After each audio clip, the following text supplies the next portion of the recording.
Rick, how are you? I'm doing great, Keith. How are you, buddy? Good to see you. Good to see you. It's been a while. Thank you again. Yeah. You know, I thought we'd do a show about lives. You know, our lives. Okay. And you know, I got this reading from a dear friend. Tim. No, from you. Okay. And the title of it is How We Spend Our Days is How We Spend Our Lives. Oh, yeah. Wow. So I'd love for you to riff on that a little bit. What does that mean to you? Oh boy. Okay. Well, here's what caught my fancy when I read that. You know, in ToBeRe, we always keep track of what we do every day. And Yes. I think before I took ToBeRe, I really wasn't conscious of how much food I ate. But that was one of the things we had to do, is food journal. We also had to do an emotional journal as we were going through the fitness exercises to catch what traps we might fall into, a sense of failure, voicing of the impossibility of doing what we're challenging ourselves to do. And look at that at the end of the day, and you see how much food you ate, how many negative thoughts you had, and then you look at what your performance was with respect to the work. And all of those together created a direction. I'm going to do better in my diet, I'm going to cut down the negative self-talk, and I'm going to do more weights, or I'm going to do more aerobic work. Well, I think that we need some sort of practice, some sort of way of accounting to ourselves about what we're doing every day, because the day, the minute, the second of your life, that's the working unit of your life.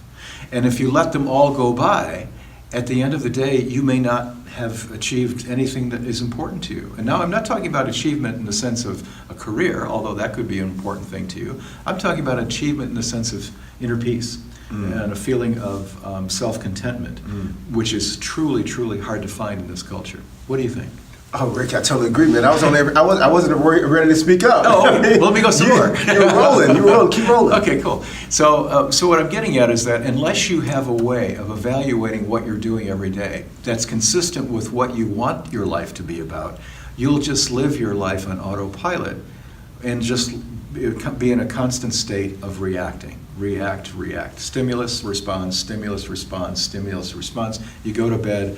What is there that you've done during the day that was for you, that was in a sense, that made you feel that you were in control of your life and that you had a great time during that day? Right, and I like how you said you had control of your life, as opposed to, because a lot of people can say, well, I did a lot today, but a lot of that stuff that people do is in reaction to something else. Reacting, you know, I did this, but why did you do it? I did it because I'm a parent. I had to pick the kids up, take them here. You know, I had to create the home and make dinner or do this or that. I had to go to work. Like, none of it is to where you're at the effect of the situation. You're at the effect of your role, as opposed to you being in control of it. You're doing what you want to do.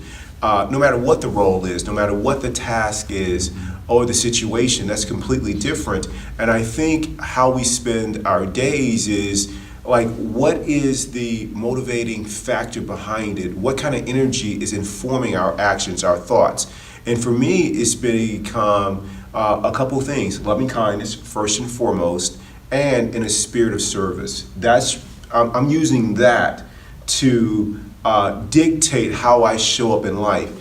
And unless I track it every single day, I fall short, I get triggered, the ego emerges, I take the slightest little action that is not preferred by someone else as a slight, you know, I make everyone an enemy, and it happens like that. But if I start my day off with these rituals that we talked about in the previous podcast of gratitude, meditation, reading, podcasts that you send me, Tim sends me, Dr. Seuss's book in Mayo Clinic, Stress-Free Living. If I started off with that, every morning, with some exercise, and create that as the canvas in which I'm going to go out and create that day, then I can really observe and track those seconds, those minutes, those hours that become the day, which become the days of my life. And it's a whole different experience living that way. Completely different. And more fulfilling. Oh, completely. You're living your life on purpose as opposed to just reacting. Now, for those of us who have terribly competitive jobs and a lot of kids or a lot of pressure to be certain places at certain times, and you throw up your hands and say, boy, I wish I had the luxury of doing something for myself. The reality is you do. You just haven't looked at it close enough. There's always an hour or an hour and a half that you can carve out of any day. I don't care who you are. I don't care if you're President of the United States, President of General Electric. I don't care if you're a trial lawyer and you've got a 3-week federal trial that you're involved in. You can create an hour and a half just for yourself every day to do those things we talked about, to do the meditation, to do the reading, to do the anticipated goal setting that you need to do to be wise to what it is that you want to accomplish. You have to be the change that you want to be in the world, and the only way you can do that is by practicing. And practicing means doing it every day without fail. It doesn't mean just doing it like on the weekends because you have more time. It's doing it as a practice, as a habit during the week. Right. And I don't think there's any other way you can be held accountable to yourself. Helpful to have a network of friends who are like-minded, Absolutely. who can help you with the blind spots, but it's not something that you can depend on others for at all. It's something that has to be self-motivating. So when we're looking at this whole concept of what your life is about, what do you want your life to be about? Do you want it to be about basically reacting to other people's stimuli, to pleasing other people? I know we all have to do a bit of that, but is that what your whole purpose in life is? What is your purpose in life? Why don't you spend a few days thinking about that? Go for a walk, go for a run, think about that, and only that. What is it that you want to do? And usually it comes back to some sort of loving service, some sort of idea of feeling empowered because you're helping other people. You know what's interesting about that is when you ask most people this question and they're in a space in which they can actually hear the question, they'll say exactly what you said. I want to be, loving, and I want to be kind, and I want to serve others. That's what they'll say. But if you look at their track record, what are they spending their time doing? Mm-hmm. So I said that I wanted to be of service, but a lot of what I was doing was judging others. They're not trying hard enough. They didn't show up today. They're not as committed. They are nasty to this person, so they don't get group and community. So I'm looking out at the world without looking at myself, but this is how I'm spending the majority of my time. And for other people, they could say, I want to be an advocate for change or this or that. What are you spending your days looking at? The news? No. But that's what you're spending this time that you say you don't have. It's being spent commenting on social media, reading the next clickbait that's come on the news wire that pulls you out of consciousness to where you can have some kind of reaction to it. And then we complain about the news not being more positive and telling stories about the heroes that are out there really serving and doing things from a very loving, kind space.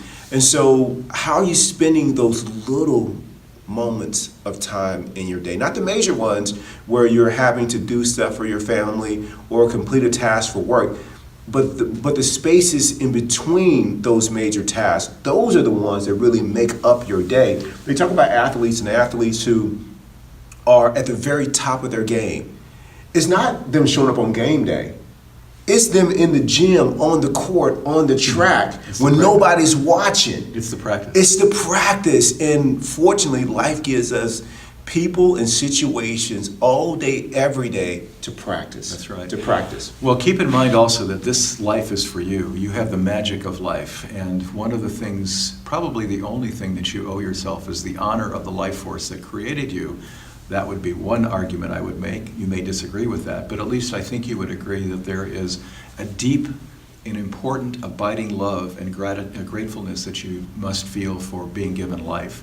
And if that's the case, everything that you do has to be a celebration of that, at least to the point of the things that you can control. There are some things you can't control that may be distasteful that you still have to do, and all you can do is do them and accept it. That's right, and let it go.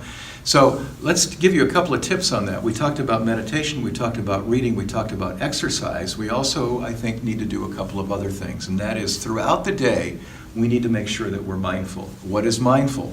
Mindfulness is nothing more than being physically present, mentally present, emotionally present in this moment. We're not thinking about next week. We're not multitasking. We're not on the phone. We're not driving at the same time. We're not disciplining the kids in the front seat. We are mindful. We are mindful of what we're doing, and we're mindful of all of the stimuli that we're able to account for. At the same time, you got to have two components to mindfulness. First, being aware, present in the moment, and then secondly, not judging it. Right, no comments about it. No comments. It's not like I'm observing the station wagon pulling in front of me, slamming on its brakes, and that bastard's causing me to veer over, and I wish the guy would die. No, I observe him veering over in front of me, and now he's slowing down. I'm slowing down as well. No judgment. That's it. No judgment. That's it. That's so it. If you do that without judging, you develop this habit of not judging, which results in a feeling of inner peace and much more of a sense of control. And you're almost impervious to things outside of you hurting you. And that takes practice, because the normal person, especially in the Western culture, is going to say, how can something like that, pay off for me? How could that be a benefit to me? I don't have time for that.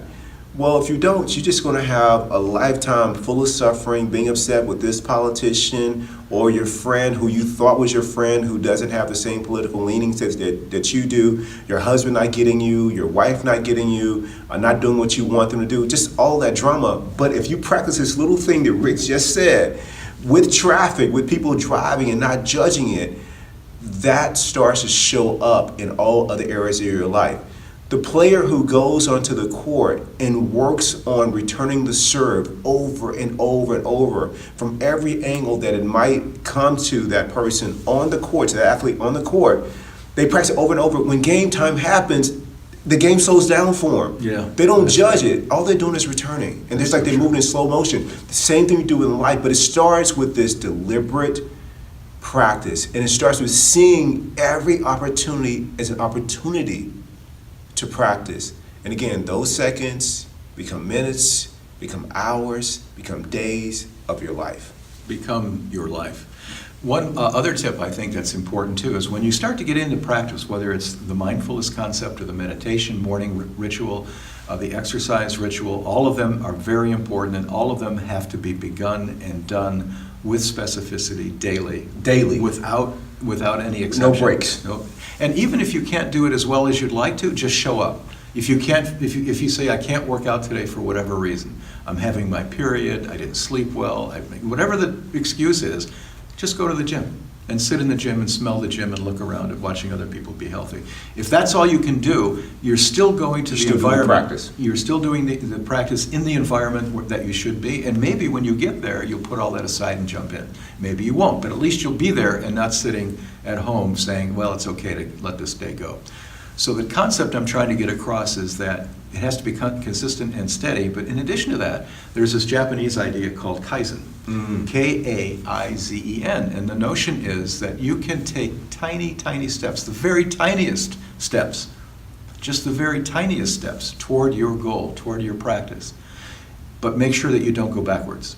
So let's say your first day of meditation, you do 1 minute, or you sit You sit down and your mind is monkey mind and you can't think of anything, and you get up off the pillow or up the floor and you go on to the next thing.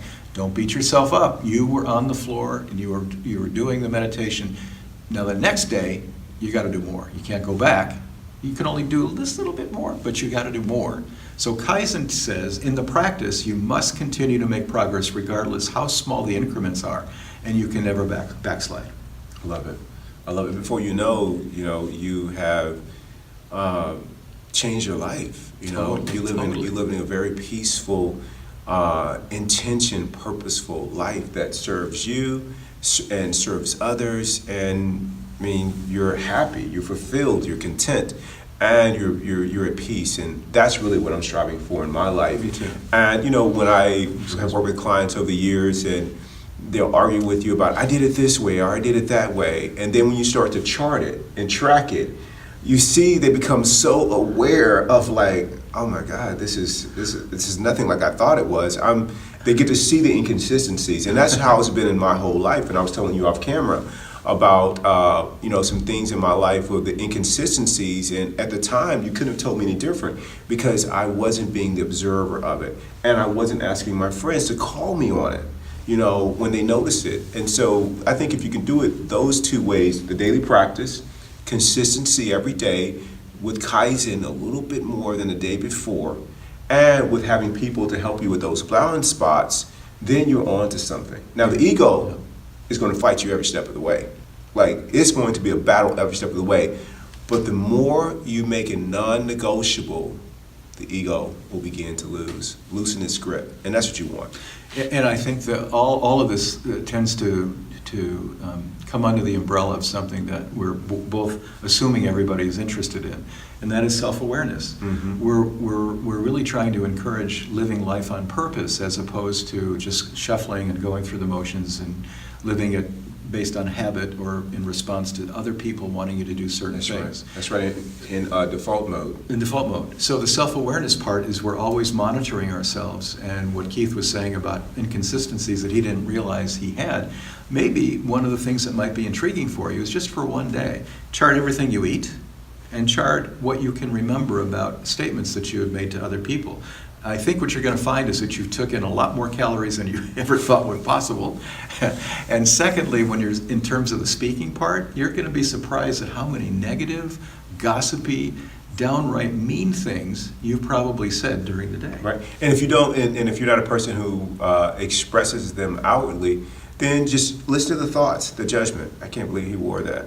Will he ever shut up? He doesn't stop talking. This is the same. He's been doing this for years. Oh, this guy again? Oh, no. It doesn't stop. It doesn't stop. But that becomes your whole life. I mean, you have more of those moments in your day than the loving, peaceful moments in your day if you're not aware. One last point that I'd like to make, if we have time. Absolutely. Okay, for you. Cool. Always for you. Oh, man, I love that part.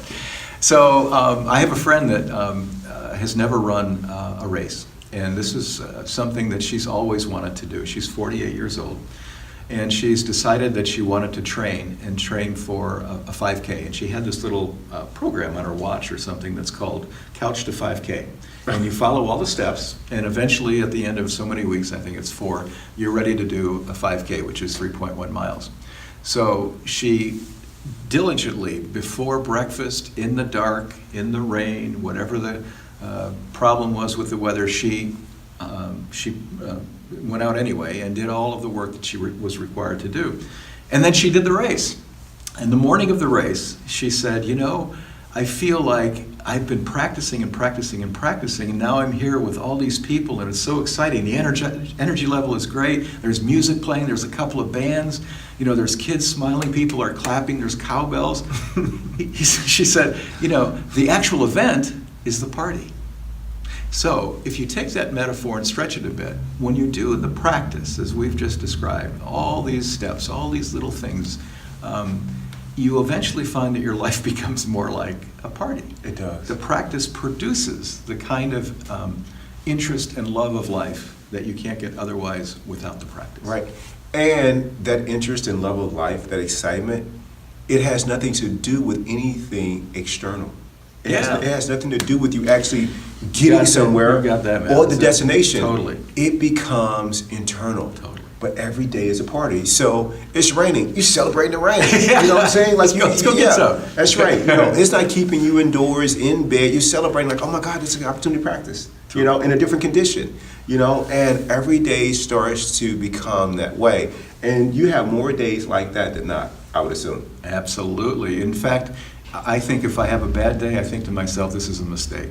This is a mistake, yeah. And then you just wipe it out. Yeah, exactly. Okay, cool, tomorrow's another day. God willing, it's another day. God willing. God willing. This is one of my favorite shows, Me man. too, man. Rick, I love you. I love you, man. Great Thank you idea. so much. Thank you.